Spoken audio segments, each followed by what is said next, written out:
athlete. But in essence, you are the epitome of sartorial splendor. Lucky Zissis.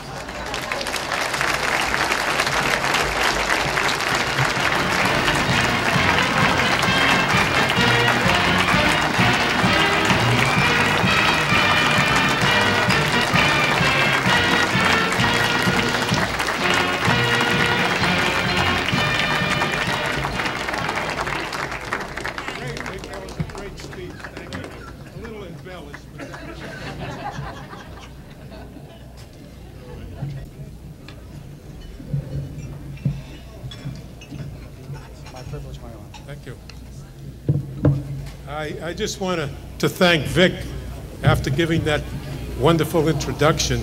I don't know what to say after that. Anyways, it was a little bit embellished, but I still remember hitting Harlovac head on in that, and of course I didn't even know him, but I hit him head on. Somebody told me to embellish the story where I saw him, and I said, oh God, I can't, I'm scared and I'm gonna back up.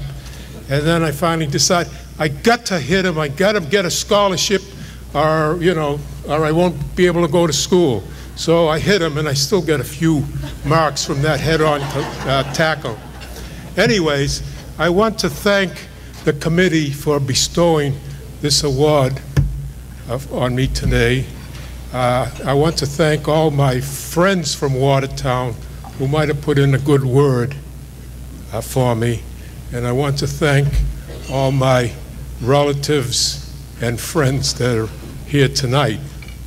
In my case, I've been away from Watertown for about 45 years, and consequently, I'm a little surprised that they still remember me today. But anyways, I thank everybody for that. And as far as Watertown, I come back here once in a while, and it's great to come back and see the town just about like it was 50 years ago. It's great. You don't realize it until you've been away.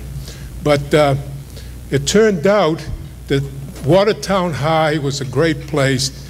They gave you good education, and they also had us respect people and grew up with discipline and so forth. And till this day, till the rest of my life, I will always remember this Watertown as it was and is today. It hasn't changed that much, and it's wonderful. I don't want to be here too long, so I just want to tell this little nostalgic memory story that happened many years ago. And it was back in 1940, and at that time, Dan Sullivan was the coach. Now, I don't know if you people remember him at all, but he was a character in his own right, and he should be a legend because of the person he was.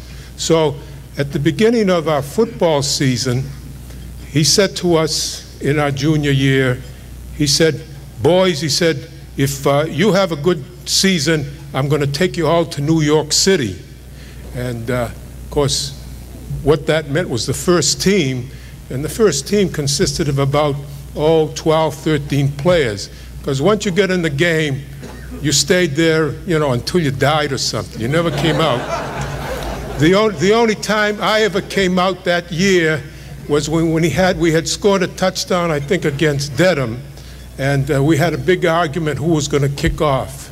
And we kind of, you know, buck or whatever used to do in those days. And I won, and I was supposed to kick off. None of us knew how to kick off. So I got there and kicked the ball, and it just dribbled down the field. And I got there, by the time the ball got down to the person who got it, I was there already. That's how bad the kick was. And I hit this fella head on, got knocked out. And my arm was up in the air like this, and Vic Palladine, who comes over, and he shakes my hand, you know. So anyways, that was one incident. The other story I want to tell you about, which is rather amusing too. Dan, as I say, after the season was over, we had a good season, he comes out of clear blue sky one day and he says, boys, pack a bag, meet me in front of Watertown High School. I'm going to take you to New York City. And that's about the 12, 13 players. The transportation was Dan's station wagon and Bucky Ford's Packard. So Dan never drove more than 35 miles an hour, and he never said a word. And he, he'd be driving along like this. Bucky Ford would zoom by Dan and hide somewhere, and then when Dan went by in the station wagon, he would zoom by again. Dan Sullivan never said a word, 35 miles an hour. So it reaches the point, it's lunchtime. And we say, oh boy, it's about time we're gonna eat. And in those days, there was the old post road, you'd go through all these towns. And he comes to a town, pulls in front of a restaurant. Says, oh boy, we're going to eat. So Dan gets out. And remember, Dan hasn't said a word yet. And I think if Dan walked off a cliff, we would have followed them. That's how bad it was.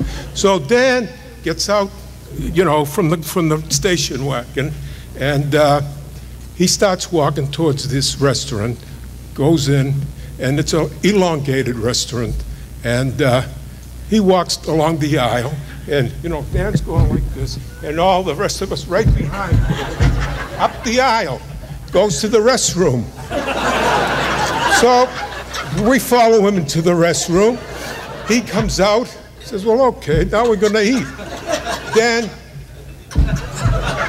we're behind him, out of the restroom, out of the restaurant, back into the station wagon. Never ate, I sometimes wonder what those people in the restaurant thought with this parade that went in and out, and that was it. So we never did eat. We got to New York City at dusk. That's how long it took us. And Dan says, he still hasn't said very much. And he pulls up at the sidewalk there. He gets out of the station wagon. We follow him out again as usual. Dan says, here, boys, this is Grant's tomb. So that's one of the stories I want to tell you. One of my fondest memories of Watertown. I want to thank everybody.